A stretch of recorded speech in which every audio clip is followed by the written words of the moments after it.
feel sorry for Toyota Tacoma owners that don't do their own mods.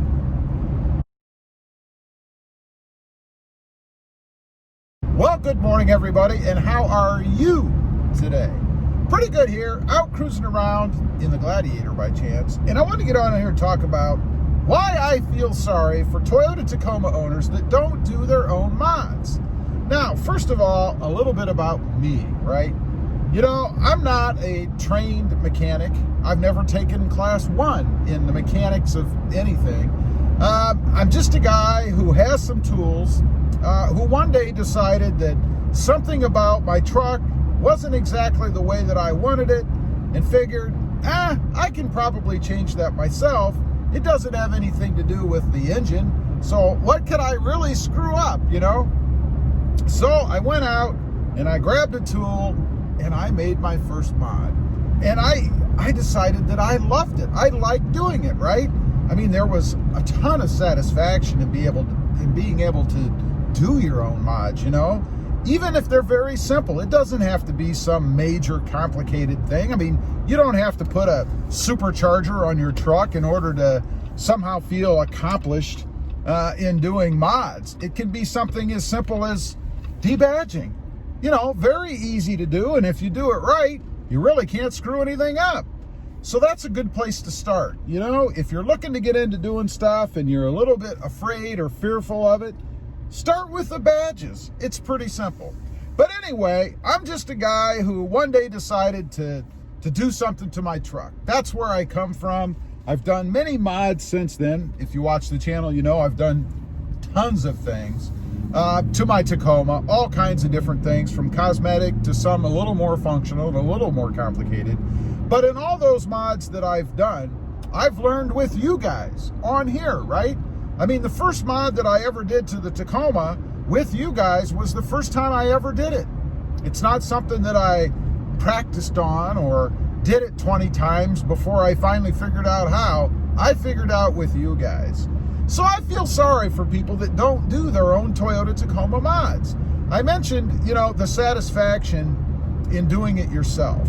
And it does. It feels great to do it yourself, have it work out right, and then enjoy it afterwards. You can look at your truck, marvel that you were able to do whatever it was, unless you're a seasoned mechanic. I realize there are a lot of people out there that watch that are probably a lot more mechanically inclined than I am, and probably trained where I am not. But if you're just a common Joe like me, the satisfaction in doing your own mods is awesome. It's just awesome. Secondly, money, right? I mean, everybody knows that modding these trucks is expensive, or can be expensive depending on what you do, right? It can become a never-ending money pit. And people comment about that all the time. And I often wonder, well, are these folks doing their own mods, or are they paying somebody else to do them? You know, with a labor rate of, I don't know, 50, 75, 100 bucks an hour, it can get quite expensive with some of these things if you don't do them yourself. And I think that's a great way to save money. You know, if you're out there and you're paying somebody to put an exhaust on a Tacoma, for example, it really is a big waste. You know, the Tacoma is high enough off the ground, even at stock, that you can get underneath there pretty comfortably. And I would even argue that doing it on the ground by yourself is easier than doing it on a lift. I have a lift, of course, and I've done it actually both ways. I had a Ram Rebel where I did not have a lift. I crawled underneath it, and I did the exhaust mod myself. I put a carbon exhaust on. It wasn't bad, and I say it's sometimes easier because sometimes those exhausts are rather heavy.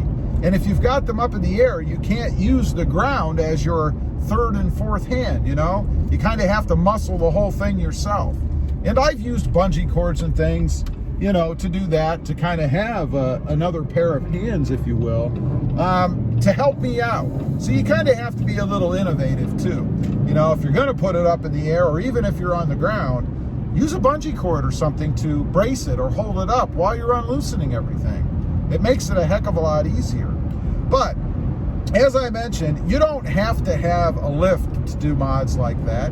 There's a plenty of room underneath there where you can get under, get things off, change things out, and it's really pretty simple to do. and the money that you're going to save, you know, you're probably going to pay a shop, I would guess anywhere between $200 and $500 in labor, depending on where you go, to change out something as simple as an exhaust. That's another 2 or 3 or 4 mods if you do it yourself. You know, the other thing is to make sure that it's done right. You know, in the history of this channel, I've heard a lot of horror stories of people taking their trucks in to have things done and something wasn't done right. Either a bolt wasn't tightened, or maybe they took a little bit of a shortcut with something, maybe cut something they shouldn't have, or didn't reconnect something. You know, I had someone tell me a while back they took their truck in and they had a new Pro Grill put on. And this is on a Tacoma with the TSS system. And they got it home and the TSS system wasn't working. They were getting an error message. Now, after a little bit of investigation, they discovered that the shop that put the grill on did not connect the plug back up to the TSS monitor. Something as simple as that, right? But you paid somebody to do that. And then you had to put your own time in afterwards trying to clean up after them, if you will, and figure out why your system wasn't working. You know, if you do it yourself, obviously, hopefully, you're not going to cut corners on your own installation, right? I mean, you want it to be done right, you want it to last, and you certainly don't want it to fail, like the example with the TSS system. I mean, there's nothing worse than doing a mod or having somebody do it and then getting home and having a light on your screen pop up. I mean, that's like a horror story, right? That's what we all think or all fear about whenever you take your truck into a shop and then have something like that go wrong, especially if it's not something as simple as just plugging a connector back in. I don't know. So I think, you know, I think all mods, at least for the ones at your skill level, and don't get me wrong, you should never attempt any mod that you're not comfortable doing. I mean, you know, if you're looking to put a supercharger on your Tacoma and you've never turned a wrench before, yeah, that's an instance where you probably ought to shell out all that dough, and it's going to be a lot for something like that, rather than rip your truck apart, unless you're very adventurous. I'm all for doing it if you're comfortable doing it. So yeah, I really do feel sorry for people that don't do their own mods for those reasons. The money, the satisfaction, and just knowing that it's done right. Anyway, leave a comment down below. Let me know what you think. Are you adventurous? Do you do your own mods? Or do you pay somebody else to do them? Also, real quick, if you haven't before and you're interested, check out my other channel. It is RobMotive JT, all about the 2020 Jeep Gladiator, which we're riding in right now. Don't forget to click that notification bell so that you don't miss out on any upcoming videos. And do me a favor, smash that subscribe button on the way out. Thanks for watching. Stay safe out there. Bye.